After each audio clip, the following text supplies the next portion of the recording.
there, it's Billy Tarasio from Modern Law Practice, and it's been a little while. It's been about 2 weeks since I have given you an update. Things have been wild and crazy, but many of the changes that we were going through so quickly slowed down. So I've got some updates for you.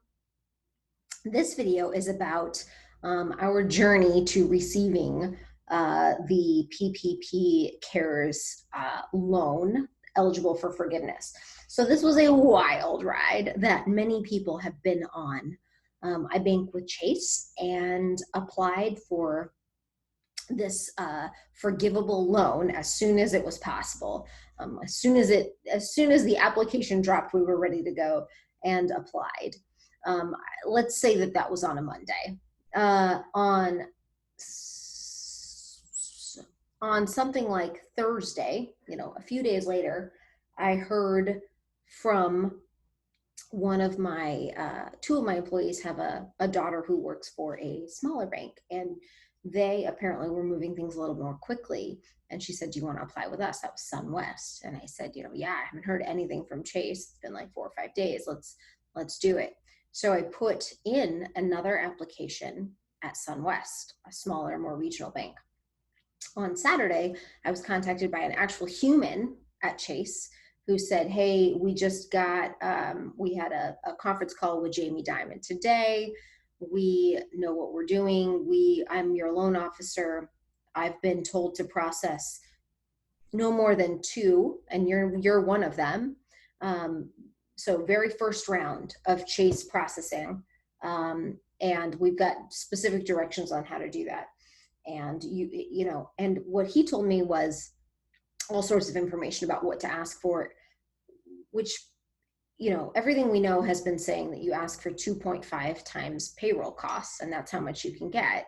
But he said, no, you could ask for payroll costs plus utilities, rent, that sort of thing. So we ended up making an ask through Chase that was higher than it should have been. But I figured he's the banker. I should listen to him. So that's what we did. Got him all the information we needed, signed through DocuSign to request the thing. So it seemed like things were moving along officially very quickly. And he said, okay, this is going to go in first thing Monday. You should know Monday or Tuesday. Monday or Tuesday, I hear nothing. Then I hear it gets flagged. Then I hear from him days later saying, I'm no longer going to be your point of contact. You've been assigned to someone else at Chase. In the meantime, SunWest reaches back out and said, after Chase contacted me, I reached out to SunWest and said, hey, it looks like Chase is moving forward. I have so appreciated your time, but I just wanted to communicate because I didn't want to have conflicting applications out. And at the same time, I wanted to be with the winning bank. So I was trying to be very honest with them. But then, Chase kind of fell apart.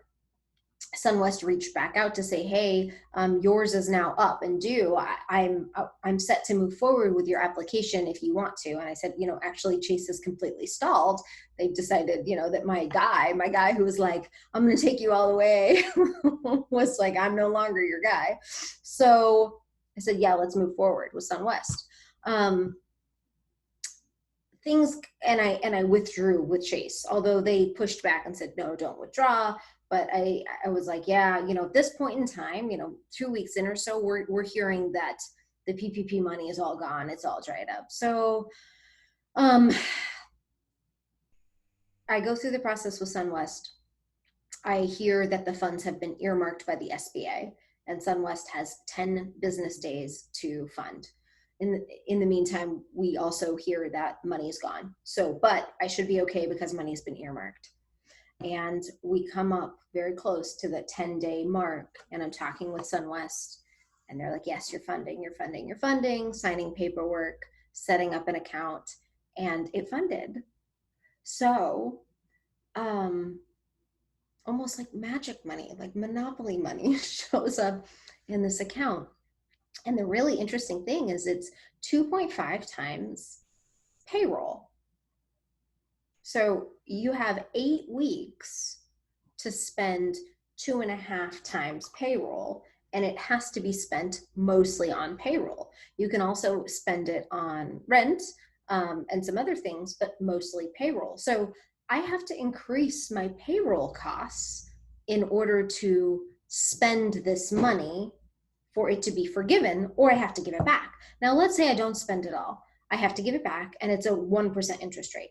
That is the cheapest money that I'm ever going to see. So it's still worth me doing it, taking the money. For people out there who are thinking, should I apply? Should I take the money? This is not a question. The answer is yes. If someone offers to give you free money, you take it. Like, there's not a lot to think about here. If you have to pay it back, you have to pay it back. You pay it back at 1%, it's fine. Even if you've got more cash than you know what to do with, what could you do? How could you invest this money to make you better? What could you acquire? What space could you expand? What could you do to make your business better than it could have been without this money? So that's a little bit of an aside, but I think it's worth saying. What am I doing? I'm converting existing vendors and contractors to employees. I'm putting them on payroll so that I can spend as much of this money as possible on payroll, even if it's short term. So even if they go back to being contractors or vendors. And I will let you know how this plays out, but I'm working with my accountant and really having such a fun time figuring out how to spend the money within the rules. We're lawyers. This is what we do. We read the rules and we figure out how to make them work for us. So there's new money available. And if you haven't applied, apply. That's tip number one.